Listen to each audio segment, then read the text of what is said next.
मंत्री और भारतीय जनता पार्टी के लीडर अमित शाह जी ने संसद में बाबा साहब अम्बेडकर का अपमान किया। जो शब्द उन्होंने इस्तेमाल किए वो शब्द तो अपमान करने वाले थे ही, लेकिन जिस लहजे से उन्होंने बोला, उन्होंने उनका मजाक उड़ाया। उन्होंने बाबा साहब अम्बेडकर का मजाक उड़ाया। उन्होंने कहा अम्बेडकर अम्बेडकर अम्बेडकर कहना आजकल फैशन हो गया है। उससे मुझे पर्सनली, मैं बाबा साहब अम्बेडकर का अपने आप को भक्त मानता हूं, मुझे पर्सनली बहुत दुख हुआ और मैं समझता हूं कि बाबा साहब को चाहने वाले करोड़ों करोड़ों लोगों को दुनिया भर में बेहद पीड़ा पहुंची उससे। बाबा साहब अम्बेडकर जब जिंदा थे तब भी अपने पूरे जीवन में उन्होंने इस तरह से, बहुत लोग उनके समय में भी उनका मजाक उड़ाया करते थे, लेकिन किसी ने सोचा नहीं था कि आजाद भारत के अंदर भी ऐसा समय आएगा जब कोई पार्टी और कोई नेता इस तरह से खुलेआम संसद के अंदर, आज संसद किस वजह से है? संसद बाबा साहब अम्बेडकर के संविधान की वजह से है। उस संसद के अंदर बैठ के बाबा साहब अम्बेडकर का खुलेआम मजाक उड़ाया जाएगा, किसी ने सोचा भी नहीं था। एक तरफ हम उसकी कड़ी निंदा करते हैं, भारतीय जनता पार्टी की कड़ी निंदा करते हैं, उनके नेताओं की कड़ी निंदा करते हैं जिन्होंने खुलेआम इस तरह से बाबा साहब अम्बेडकर का मजाक उड़ाया, लेकिन उसके जवाब में आज मैं बाबा साहब अम्बेडकर के सम्मान में एक बहुत बड़ी घोषणा करने जा रहा हूं।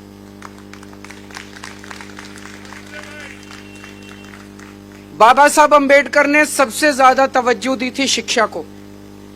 उन्होंने कहा था कि अगर हमारे समाज को आगे बढ़ना है तो एक ही चीज है जो हमारे समाज को एक पीढ़ी के अंदर सबको बराबर खड़ा कर सकती है, और वो है शिक्षा। उन्होंने अपनी जिंदगी में शिक्षा पाने के लिए जितने संघर्ष किए उसकी हम कल्पना भी नहीं कर सकते। उनके जमाने में हम जानते हैं बहुत ज्यादा छुआछूत थी। वो जब स्कूल जाते थे तो अपने साथ टाट पट्टी लेके जाते थे। क्लास के बाहर उनको बिठा दिया जाता था, वो टाट पट्टी पे बैठते थे और उनको कहा जाता था अंदर जो टीचर बोल रहा है उसकी आवाज आ रही होगी, उस आवाज को सुन के तुम पढ़ लेना। ऐसी परिस्थिति में पढ़ के वो बंबई में उन्होंने ग्रेजुएशन प्राप्त की और उसके बाद वो कोलंबिया यूनिवर्सिटी से पीएचडी प्राप्त की उन्होंने। 1915 में उन्होंने कोलंबिया यूनिवर्सिटी से पीएचडी प्राप्त की और उसके बाद वो लंदन स्कूल ऑफ इकोनॉमिक्स गए, वहां से उन्होंने पीएचडी की। लेकिन लंदन स्कूल ऑफ इकोनॉमिक्स में पढ़ते हुए उन्हें बीच में अपनी पढ़ाई छोड़नी पड़ी क्योंकि पैसे कम पड़ गए और उनको वापस देश आना पड़ा। फिर उन्होंने पैसे का जुगाड़ किया और फिर दोबारा अपनी पढ़ाई पूरी करने के लिए लंदन स्कूल ऑफ इकोनॉमिक्स गए और उसके बाद उन्होंने किस तरह से संघर्ष करके देश को आजादी दिलाई, भारत का संविधान लिखा और देश के पहले कानून मंत्री बने, हम सब लोग जानते हैं। आज मैं चाहता हूं कि कोई भी दलित समाज का बच्चा पैसे की कमी की वजह से उच्च शिक्षा प्राप्त करने में वंचित ना रह जाए। इसलिए आज मैं डॉक्टर अंबेडकर स्कॉलरशिप का ऐलान करता हूं कि दलित समाज का कोई भी बच्चा अगर दुनिया की किसी भी टॉप की यूनिवर्सिटी में पढ़ना चाहेगा तो वो बच्चा उस यूनिवर्सिटी में एडमिशन ले ले। बस एडमिशन लेने के बाद उसका सारा पढ़ाई का खर्चा, आने जाने का खर्चा, सारा खर्चा दिल्ली सरकार वहन करेगी।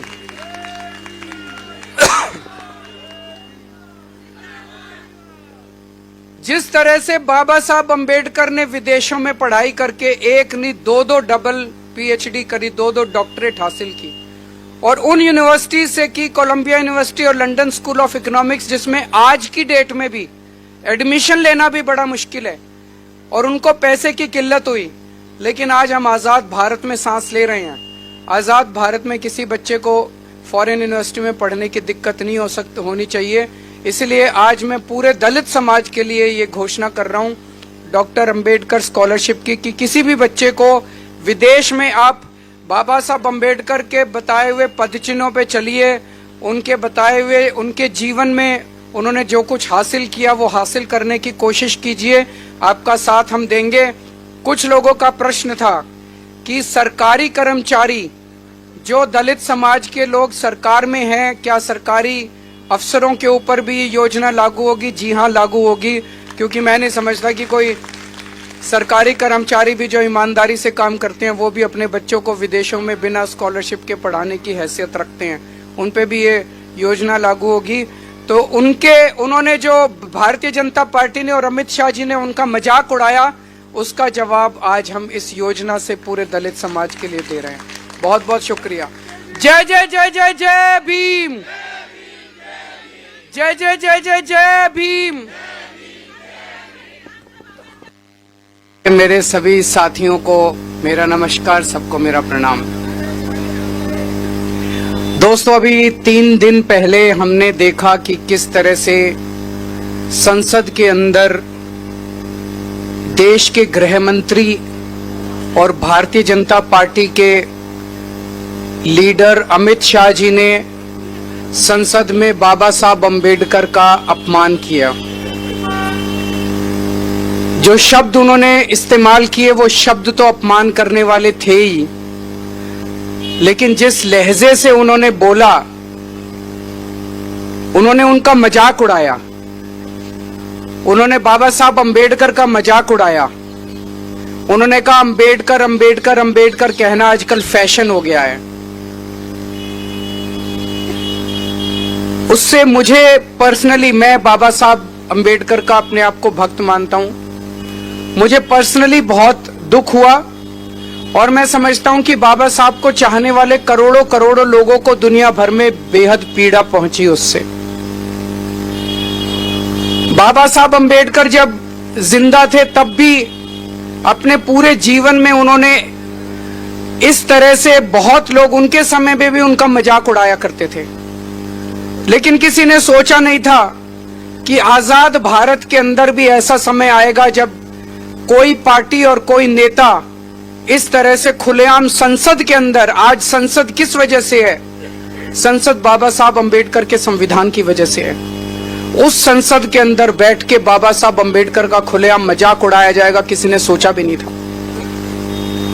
एक तरफ हम उसकी कड़ी निंदा करते हैं, भारतीय जनता पार्टी की कड़ी निंदा करते हैं, उनके नेताओं की कड़ी निंदा करते हैं जिन्होंने खुलेआम इस तरह से बाबा साहब अम्बेडकर का मजाक उड़ाया, लेकिन उसके जवाब में आज मैं बाबा साहब अम्बेडकर के सम्मान में एक बहुत बड़ी घोषणा करने जा रहा हूं।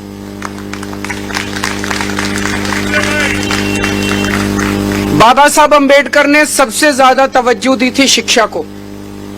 उन्होंने कहा था कि अगर हमारे समाज को आगे बढ़ना है तो एक ही चीज है जो हमारे समाज को एक पीढ़ी के अंदर सबको बराबर खड़ा कर सकती है, और वो है शिक्षा। उन्होंने अपनी जिंदगी में शिक्षा पाने के लिए जितने संघर्ष किए उसकी हम कल्पना भी नहीं कर सकते। उनके जमाने में हम जानते हैं बहुत ज्यादा छुआछूत थी। वो जब स्कूल जाते थे तो अपने साथ टाट पट्टी लेके जाते थे। क्लास के बाहर उनको बिठा दिया जाता था, वो टाट पट्टी पे बैठते थे और उनको कहा जाता था अंदर जो टीचर बोल रहा है उसकी आवाज आ रही होगी, उस आवाज को सुन के तुम पढ़ लेना। ऐसी परिस्थिति में पढ़ के वो बंबई में उन्होंने ग्रेजुएशन प्राप्त की और उसके बाद वो कोलंबिया यूनिवर्सिटी से पीएचडी प्राप्त की उन्होंने। 1915 में उन्होंने कोलंबिया यूनिवर्सिटी से पीएचडी प्राप्त की और उसके बाद वो लंदन स्कूल ऑफ इकोनॉमिक्स गए, वहां से उन्होंने पीएचडी की। लेकिन लंदन स्कूल ऑफ इकोनॉमिक्स में पढ़ते हुए उन्हें बीच में अपनी पढ़ाई छोड़नी पड़ी क्योंकि पैसे कम पड़ गए और उनको वापस देश आना पड़ा। फिर उन्होंने पैसे का जुगाड़ किया और फिर दोबारा अपनी पढ़ाई पूरी करने के लिए लंदन स्कूल ऑफ इकोनॉमिक्स गए और उसके बाद उन्होंने किस तरह से संघर्ष करके देश को आजादी दिलाई, भारत का संविधान लिखा और देश के पहले कानून मंत्री बने, हम सब लोग जानते हैं।